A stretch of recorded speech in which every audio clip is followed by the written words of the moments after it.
We're continuing on the ring road. Helgi tells us that this is the most dangerous part of the trip.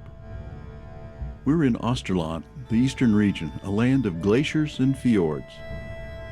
We'll be stopping for the night in Fjalljokull and Fjords Istra. We're in Jökulsárlón National Park. It covers 13,920 square kilometers, or about 14% of Iceland. Unfortunately, the visibility is poor, but that gives us the pictures a mysterious look. We're looking at the Svínafell Glacier.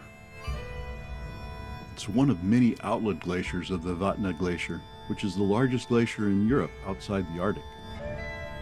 Tour companies offer guided glacier walks, but we don't have time for it this trip. The melt from the glacier has formed a lagoon at its foot. The blue ice has been compressed by the weight of the ice above it until all the air bubbles are squeezed out, making the ice appear blue.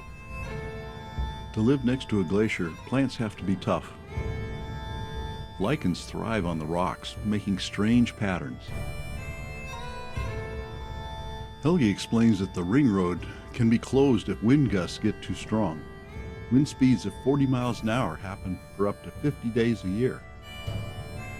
A second hazard is glacial outburst. This is how this plain of glacial gravel was deposited. When a volcano erupts under a glacier, a flood of mud bursts out from under the glacier. So it takes hardy souls to live in the shadow of the glacier. We stopped by a turf church built in 1884. It was the last church in Iceland built in the traditional style. It was rebuilt in 1954 by the National Museum of Iceland, and they maintain it in its cemetery. But it still serves as a parish church for those hardy souls that live here. Our next stop is another glacier lagoon, but only much bigger. It's big enough for boats to take tourists out among the floating icebergs.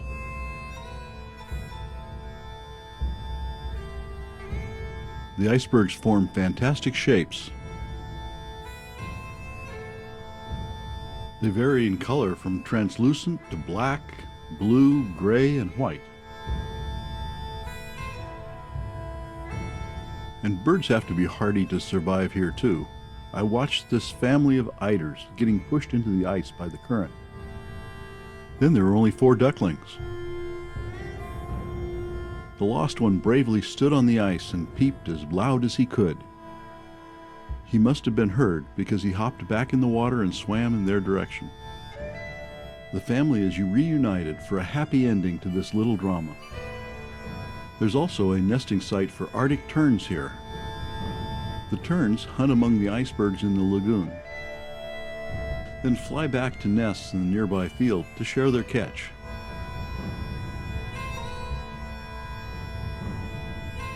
These terns mate for life and return to the same colony each year.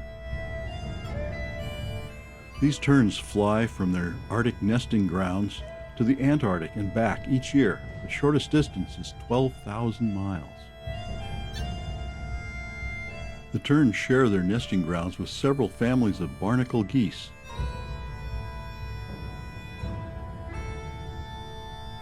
As we head north and away from the glaciers, the terrain changes and the weather improves.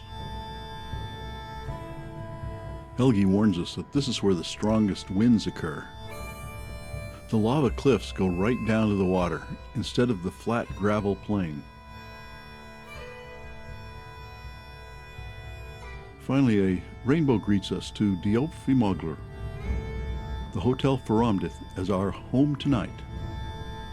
The hotel is across the street from the harbor on Beru Fjord. Some northern Fulmars are feeding just offshore. It's a great view to the cliffs and waterfalls on the other side of the fjord. In the morning, we head inland, up the fjord past this fish farm. As we climb over Oxy Pass, we stop for an unnamed waterfall. A strong wind is blowing over the pass. As we head further north, there are more waterfalls. We have arrived at Fjords Istra. Tonight we're staying at Elfheimer, translates to elf home. Fjords translates to Elf Castle Fjord. So we go looking for the castle, and here it is, the home to the Elfin Queen of Eastern Iceland. But no one seems to be home. So we head to the boat harbor to see the puffin colony. And unlike the elves, the puffins were there to greet us. Its colorful bill and its waddling gait have earned it the nickname Clown of the Sea. 60% of the Atlantic puffins call Iceland home, or about 4 million mating pairs. Puffins spend most of their year in the open ocean and only visit coastal areas to breed.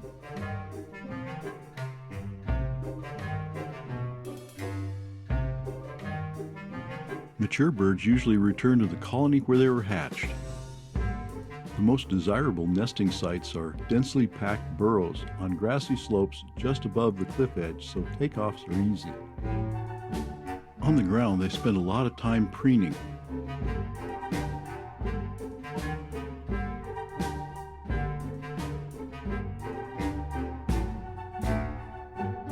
They also spend a lot of time standing in front of their burrows, interacting with other puffins. Sand eels appear to be the food of choice for these puffins.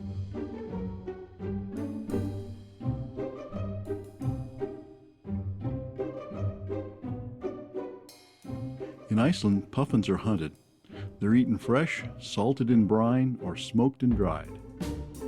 Since 2000, there's been a sharp population decline worldwide, prompting the puffin's status to change to vulnerable. In Iceland, the conjecture is changing food supply, toxins, and climate change are all factors in the declining population.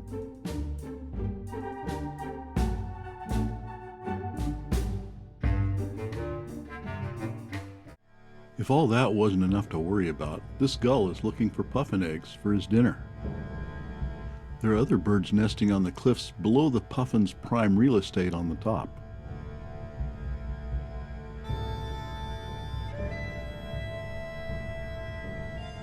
Eiders have also nested on the Puffin Island and now have taken their brood to sea. Some northern Fulmars call the island home too. It's time to leave Austurland. On the way to Lake Meyvatn, there are more birds.